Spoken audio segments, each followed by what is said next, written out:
that has an ear, let him hear what the Spirit says to the church. Message in a minute. Hi, and welcome to another Message in a Minute. Glad you could tune in again to another episode. Today we're going to be talking about a subject I like to call it chasing donkeys or tending sheep. What are we doing? And this is going to be out of 1 Samuel. I love this book, one of 1 Samuel, powerful book. We're going to be in we're going to start on chapter 8, chapter 9, then we're going to jump up into about chapter 16, if I'm not mistaken. Okay, let's get into this. To give you a little background, okay? Israel was a theocracy, meaning that God ruled Israel. And that's how God wanted to do that. That's how he wants to rule us today. He wants to be the Lord of our lives. But the people of Israel, the Israelites, said, no, we want a king. We want a king like all the other nations that surround us. They have kings. We want a king. So Samuel, who was the prophet at that time, spoke to God, and God spoke to him. He said, Samuel, I know the people are complaining, so just go ahead and listen to their voices and give them a king. And that's in chapter 8. So as we flip into chapter 9, it opens up with a young man by the name of Saul, who was the son of Kish. And Kish was of the tribe of Benjamin. So Saul, and he was a good-looking young man, good, tall. He stood out like a head and shoulder above everyone else. So from a physical appearance, he had all the attributes to be a great king. And also he was of a good lineage of the tribe of Benjamin. Now, Saul's father, Kish, he had donkeys. He had some donkeys, and these donkeys had gotten lost. So he looks at Saul, his son, and says, Saul, take one of my servants. I want you to go out. I want you to find my donkeys, okay? Saul said, okay, Dad. So Saul takes a servant, and he goes out, and they look for him, pass through a few cities, and about 3 days or so later, Saul goes, you know what? Tells the servant, I think we need to turn back, because if not, my dad is going to be more worried about me than the donkeys. But the servant, and this servant is a very interesting servant. So if you're at about chapter 9, around verse 5 is where we're at now. The servant looks at Saul and says, Saul, you know, just one city over, there's a man of God.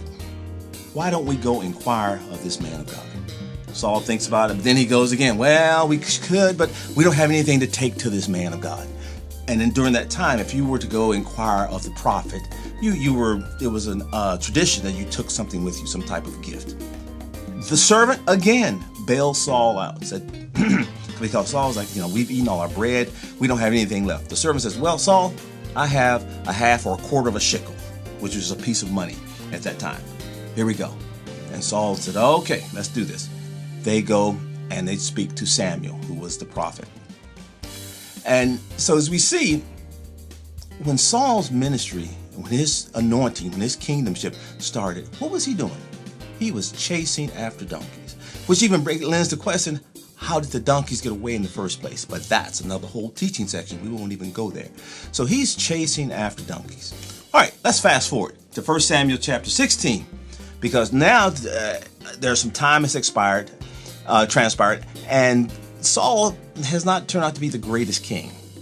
And he's been, because of disobedience, now God's spirit, God's anointing have left Saul. And God speaks to Samuel again. Samuel, why are you grieving? Why are you mourning? If you in chapter 16, verse 1, why are you mourning over Saul?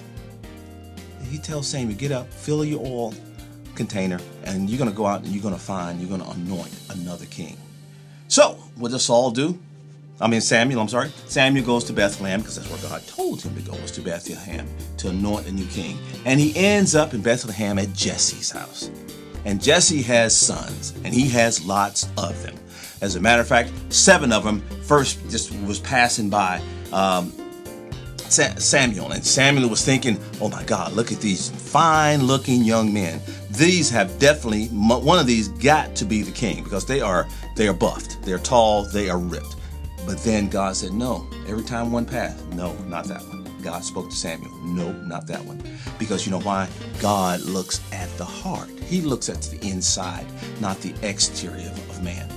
So finally, Samuel asked Jesse, is this all the sons you got? Because Samuel knows that somebody here is going to get anointed today. Jesse looks at him and says, well, there's one more. So they go out and they get David. And what is David doing? He's out in the field doing what? Tending sheep.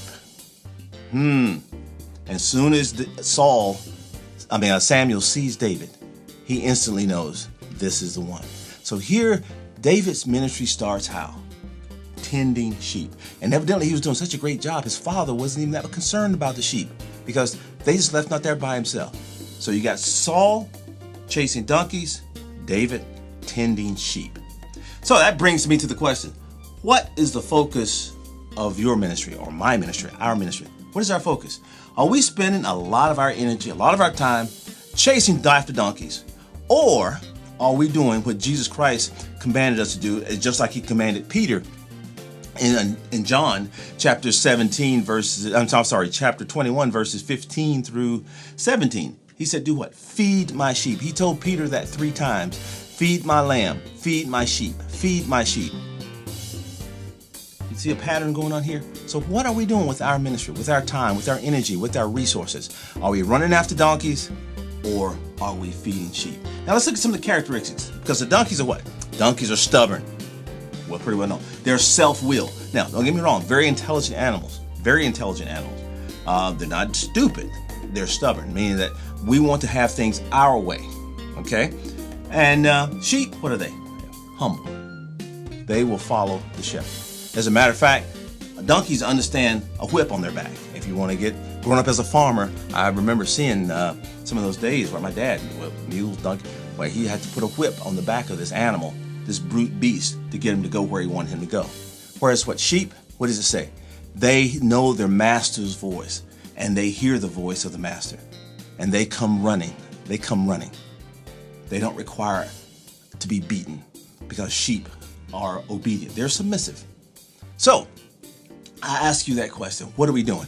Now, in 1 Samuel chapter 9, verse 20, Samuel tells Saul something I think very profound as he was going to anoint Saul. He said, Saul, as for thy donkeys or their asses, they were lost, that were lost 3 days ago. Set not thy mind on them, for they are found. Meaning, we don't have to run after donkeys. That's God's job. He will speak to the donkeys. He is able to break up the fallow ground. He is able to break the hardened hearts.